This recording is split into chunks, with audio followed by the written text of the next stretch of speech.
Babu, hadithi ya kijana na simba wa maajabu. Za Babu Mbadi. Wangu Faria. Sawa, ngoja nikuhadisie. Hapo zamani za kale palikuwepo na mji fulani. Kwenye ule mji kulikuwa kuna baba, kulikuwa kuna mama, na walibarikiwa kupata mtoto mmoja wa kiume. Lakini kwa bahati mbaya wazazi wote wawili wale wakafariki. Na mara baada ya kufariki kwa maradhi ya mlipuko, ndipo wana ndugu wakakaa chini wakasema, jamani, huyu kijana kwa sasa hivi hana wazazi wote wawili, na wote wawili wamefariki kwa maradhi ya mlipuko. Je, nani ambaye yupo tayari kumlea huyu mtoto? Baadhi ya wanandugu kwa imani potofu waliogopa kuchukua jukumu la kumlea yule mtoto, lakini mjomba mtu akasema, mimi nitachukua jukumu la kumlea mtoto wa dada yangu kwa kuwa huyu ni mpwa wangu. Basi yule mjomba akamchukua yule mtoto. Yule mjomba alikuwa anakaa kwenye mji wa pili. Akamchukua yule mtoto akaondoka naye kwenye mji wa kwanza akaenda kwenye mji wa pili. Maisha ya mjomba si maisha mazuri sana, lakini sio mabaya sana. Leo mnakula, kesho mnalala njaa. Lakini mjomba alikuwa anapambana sana ili mpwa wake asipitie maisha magumu. Mjomba kazi yake ilikuwa ni kutwanga kokoto na kuziuza kwa jumla. Kuna muda wateja hawapo, hapatikaniki, maisha yalikuwa magumu. Na pia mpwa wake alikuwa na uhitaji wa kwenda shule, na mjomba pesa ana ya kumpeleka mpwa wake shule. Basi mjomba hakuishiwa ahadi kila siku, nitakupeleka. Lakini sio kwamba anapenda kuto kumpeleka mpwa wake, bali ni maisha magumu. Lakini kwenye mji ule wa pili ni mji ambao upo karibuni au upo pembezoni mwa bahari. Kwenye ile bahari huwa kuna meli mbalimbali zinakuja pale za wafanya biashara, wanachukua mizigo wanapeleka kwenye mji wa kifalme. Huo mji wa kifalme ukivuka bahari upande wa pili ndio upo mji wa kifalme, mji ambao stori zake ukizisikia utatamani kwenda.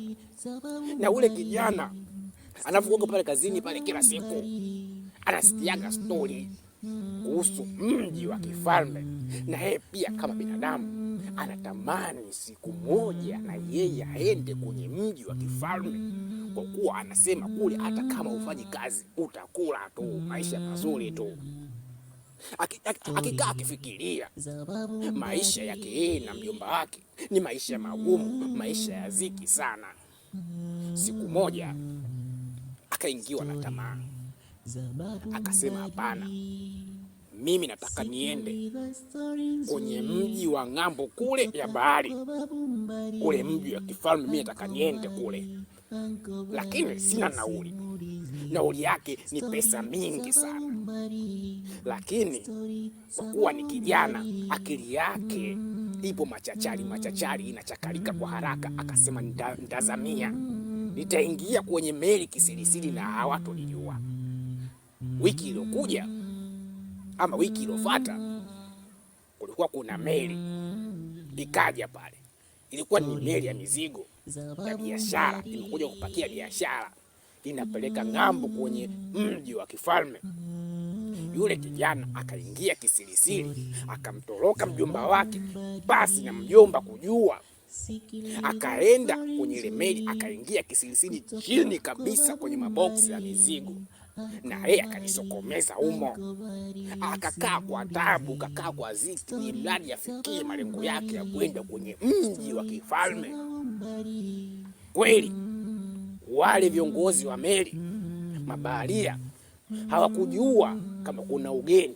Wao walijua wanasafirisha mizigo ya kila siku.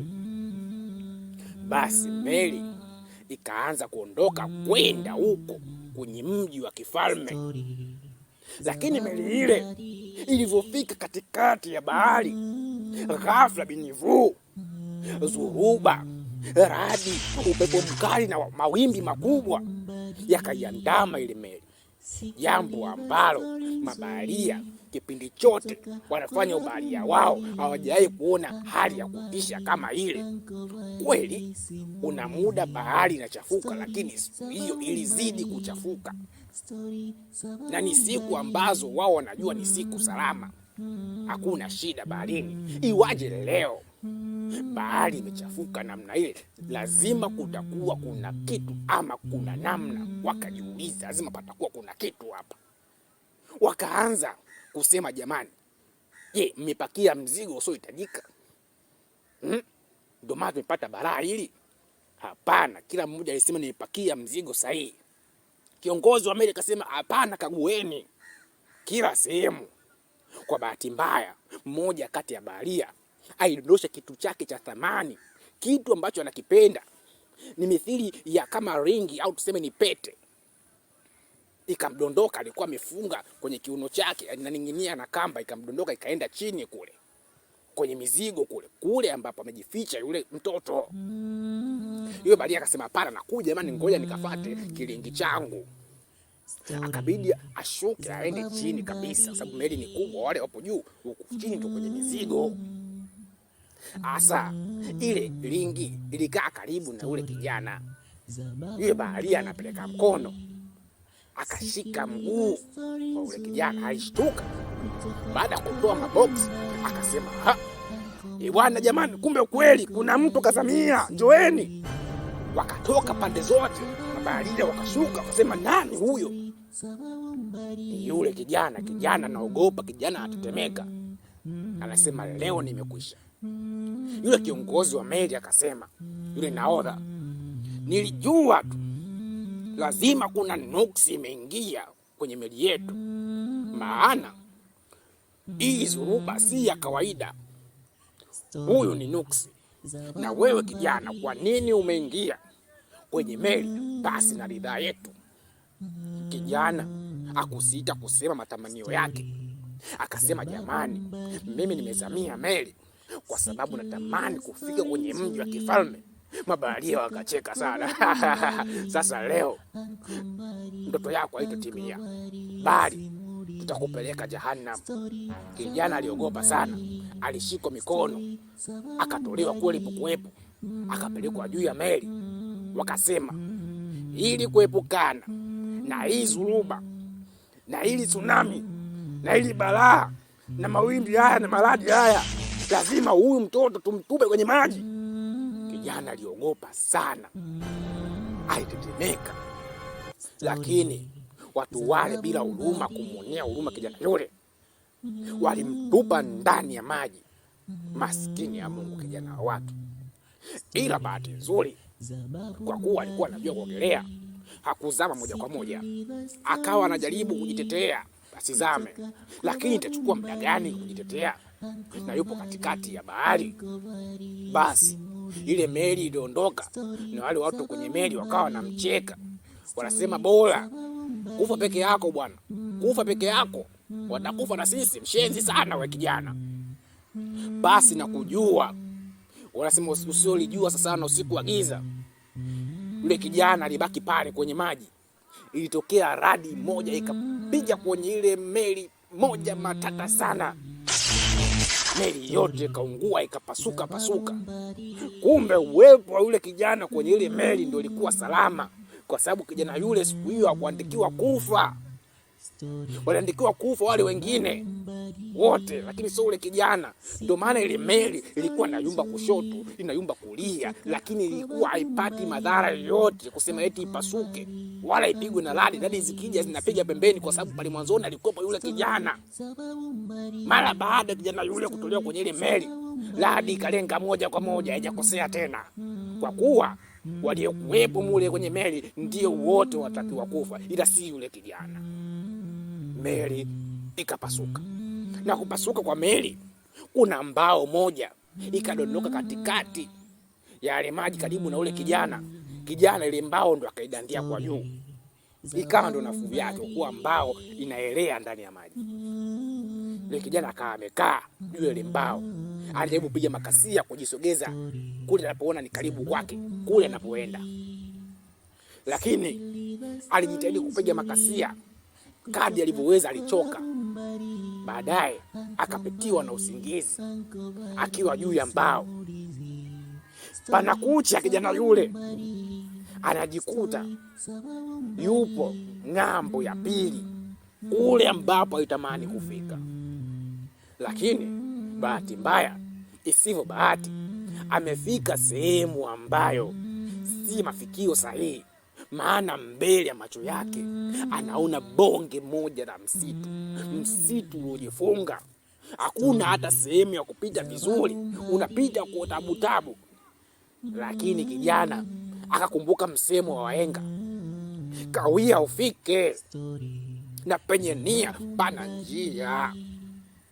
Kijana akufa moyo, aliendelea kusonga, akawa anatoa miti kulia, anatoa miti kushoto, safari mbele kufikia malengo yake ya kufika kwenye mji wa kifalme, mji wenye raha, mji wenye kila aina ya starehe.